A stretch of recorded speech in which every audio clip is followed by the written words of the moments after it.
Sabi ng mga kaalyado po ng dating administrasyon, kung seryoso raw at totoo si Pangulong Marcos na nilalabanan ang graft and corruption sa ating pamahalaan, bakit daw inabolish yung PACC, yung Presidential Anti-Corruption Commission?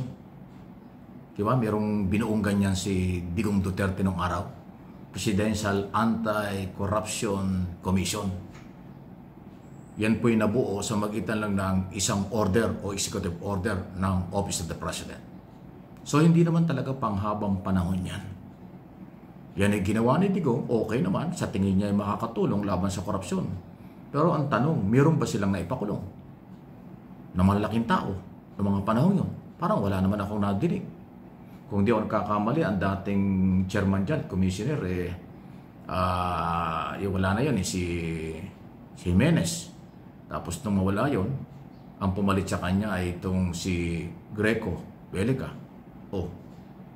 Okay lang yun dahil yan ay komisyong binuo ng dating Pangulo. Ang tanong natin ay yung ba'y sapat ang kapangyarihan para mag-imbestiga at mag-file ng kaso sa mga taong may kinalaman sa malakihang graft and corruption sa ating bansa? Alam nyo, ang presidente, lahat ng nagiging Pangulo, may kanya-kanyang diskarte. May kanya-kanyang programa. So, yun ang dahilan kung bakit tinanggal, inabolish ni Pangulong Marcos yung PACC niya ng dating Pangulo kasi sa tingin niya, hindi yan sapat na maghahabol sa mga korap opisyal ng bansa. Ipinaubaya ng ating Pangulo doon sa Department of Justice at Office of the Ombudsman. Ang kanyang binuo ng pumutok na itong flood control scam ay ICI, Independent Commission for Infrastructure. Yun ang diskarte ni Pangulong Marcos. Anong gagawin natin? Hindi naman yung pwedeng diktahan na kung anong ginawa ni Digong Duterte noon, yun din ang gagawin niya. Hindi po. Kung yun yung magkapatid, kahit nga kambal, magkaiba yung ugali, magkaiba yung hilig, ayun pa kayang magkaiba naman yung Duterte at Marcos. Milya-milya ang layo. Di ba? Kaya kayong mga maka-Duterte, okay, magaling masyado. Kasi ang gusto nyo kung anong ginawa ni Duterte, hindi na gagawin na susunod na Pangulo at naging Pangulo ngayon, Marcos. Hindi po pwede yun. May kanya-kanyang programa, may kanya-kanyang kaalaman, kaya irespeto nyo yung pag-abolish na sa tingin ng ating Pangulong Marcos ngayon, hindi kailangan, inabolish niya. Dahil yan naman po ay nabuo lang sa isang order. Hindi naman yan nakalagay dyan dahil mayroong isang Republic Act o isang batas. Kung batas ang naglagay, pagbubuo ng PACC niyan, hindi yan basta-basta i-abolish. Hindi naman nga So, mas okay naman talaga yung Ombudsman, DOJ, at saka ito ngayon ay ICI. Yan ang diskarte. Suportahan na lang natin. Di ba? Kasi pagka ang inyong paniniwala ay mas magaling yung Duterte, mas maganda yung PACC niyan, magiging politika yan. Sino naman kayo para diktahan ang gobyerno? At idiin nyo yung gusto nyo. Hindi ibig sabihin, ayaw ni Pangulong Marcos yung inyong mga programa at inyong mga ginawa. Hindi na seryoso sa kampanya. Nakakamali kayo. Inuulit ko, lahat ng Pangulo may kanya-kanyang programa at diskarte. Kahit magkapatid, magkaiba ng diskarte at paniniwala. Yun po yun. Huwag niyong palabasin kayo lang ang magaling. Huwag naman ganon. Lahat tayo Pilipino na mayroong karapatan maghanap ng kaliwanagan, tulungan natin ang gobyerno para habulin ang mga nag-abuso. Yun ang tama. Pero yung siraan nyo, sabihin nyo hindi seryoso dahil hindi na sunod yung gusto nyo, ay kalokohan yan. Kayo-kayo lang yun. Okay? Ano po inyong masasabi dyan? Malaya po kayo sa inyong mga comment at reaction. Naku, ito pala yung pinapangalandakan ngayon. Ito pala yung isa sa dahilan. Kaya talagang dahan-dahan lumalabas yung balita. Talagang marami talagang pagbabago.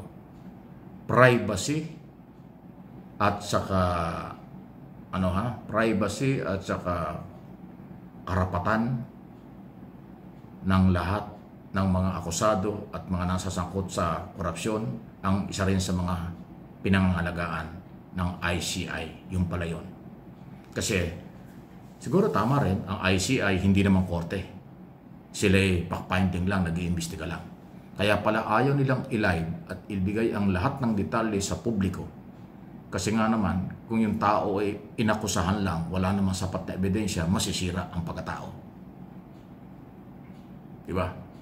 So kaya nga ang lahat ng iniimbestigahan, yan ay subject for evaluation. Subject for case build-up kung mayroong sapat na ebidensya. Ang walang ebidensya pero binanggit na maaaring sabit, pangangalagaan ang kanilang reputasyon. Kasi nga pag naka-live, katulad sa Kongreso at Senado, in aid of legislation, lahat ng aakusahan ang tingin ng tao guilty na. So yun po yung pinapangalagaan kasi huwag natin kalimutan, itong si Chairman Andy Reyes Jr. ay retiradong justice. Siya yung chairman ng ICI. Yung pala yung at saka Secretary Singson at yung CPA na si Rosana Pajardo, yung tatlo. So ang kanilang paniniwala, hindi dapat isa publiko ang lahat ng pag-uusap kasi yung iba naman baka daw walang kinalaman na pagbintangan lang o idinawit lang. So masisira naman ang reputasyon at pangalan. So pwedeng katanggap-tanggap yun. After naman ang kanilang mga investigasyon, magiging public document yan. Pag naipali sa ombudsman, naipali sa Sandigan Bayan, public document, lahat yan ma-expose na. Hindi na pwedeng itago. At ang siguradong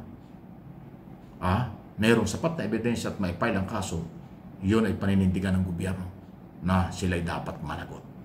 Yung mga nabanggit na pangalan na posibleng wala namang kinalaman, yun ay pangangalagaan nila yung reputasyon kasi kahit naman sino, kayong mga nanonood na kikinig, walang kampihan. Ito lang ho yung isyo, totoo. Pag may kakilala ka na wala naman talagang kinalaman pero biglang inakusahan, kawawa naman kung madidiin ang madidiin. Eh yun pala yun. So yun ho yung punto nila. Privacy at karapatan ng tao dahil ang turing sa kanila maaaring suspect lang, napagkamalan lang o talagang mayroong kinalaman, magkakaiba yun. Kaya nga mahalaga yung case build-up. Sapat na ebidensya, magpapatunay, yun ang kakasuhan. Ang alanganin at walang sapat na ebidensya, hindi kakasuhan. So hindi talaga natin pala pwedeng marinig, nakita ang lahat ng pinag-uusapan sa ICI. Pero ang atin lang hiling, para maintindihan ng tao, yung spokesman, medyo dami-damihan naman ninyo ng impormasyon. O ipaliwanag mo naman detalyado ang lahat ng nangyayari para at least ma-update ng tao. Hindi natin masisisi pa rin ng taong bayan sa buong mundo ng mga Pilipino. Silang may-ari ng pera. Sila yung niloko. Sila yung pinagnakawan. Sila yung inabuso ng mga kontraktor, politiko, district engineer at iba pang kasapakat dito sa napakalaking scam na ito. Bilyon, trilyong pera ng mga Pilipino.